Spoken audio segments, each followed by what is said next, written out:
J'ai créé mon entreprise Peinture Fraîche, ça fait déjà plus de 10 ans que je suis à mon compte.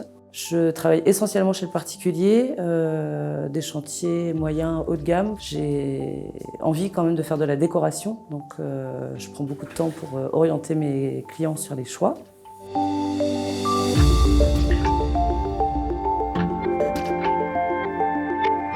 J'étais issue d'un BTS Action commerciale. J'ai choisi le métier de la peinture pour des raisons assez rationnelles au départ, puisque je voulais vraiment travailler. Et après plusieurs mois de recherche, je ne trouvais que des CDD ou des emplois à mi-temps dans le domaine du commerce. J'ai donc tout repris à zéro pour me lancer dans un métier manuel. Et j'ai donc repris un CAP peintre en bâtiment en 1 an et en alternance dans une entreprise.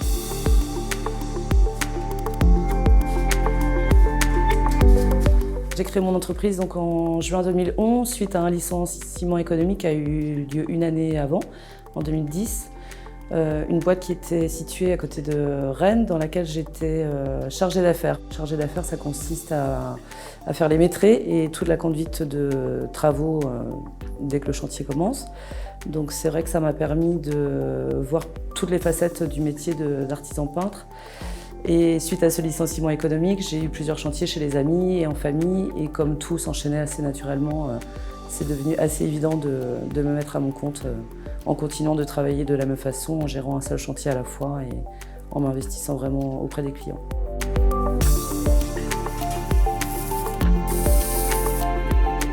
Alors j'ai fait le choix de travailler seule parce que en entreprise de peinture, pour être rentable, il faudrait avoir 4 à 5 salariés, ce qui induit de changer de métier, de ne faire plus que du commercial pour décrocher des nouveaux chantiers et de superviser ces chantiers-là. Or, de participer pleinement au chantier, ça me tient vraiment à cœur. Et le fait de tout gérer sur mes chantiers, du premier contact avec les clients jusqu'à la finition du chantier, m'importe beaucoup. Ça instaure une vraie relation de confiance avec les clients.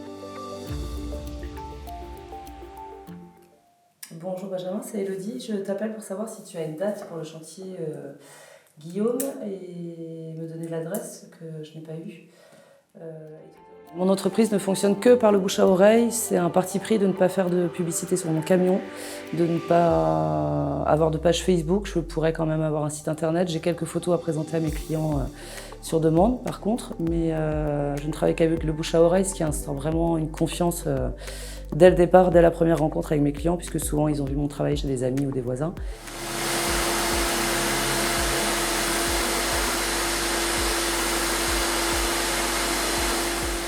Mon rythme est assez régulier, je travaille toute l'année, j'ai en général 3 à 4 mois de vision sur mon planning. Maintenant j'ai des clients qui anticipent un petit peu plus et qui arrivent à me réserver des créneaux pour l'année suivante, 1 an avant des fois. Et ça me permet d'avoir un bon niveau de vie, je me verse un salaire fixe comme tout salarié. Alors être une femme dans le bâtiment, en général, pour ce qui est du domaine de la peinture en tout cas, je sais que les femmes sont assez bien vues parce qu'il paraît qu'on est un peu plus minutieuse et je pense qu'on s'implique aussi plus dans les conseils auprès des clients pour la décoration, peut-être plus de sensibilité ou de curiosité aussi vis-à-vis de la décoration. Et en tout cas, je découragerais aucune femme de devenir peintre. La plupart des femmes d'ailleurs que je connais qui se sont formées entre 20 et 30 ans ou même après, se sont mises à leur compte assez rapidement par la suite.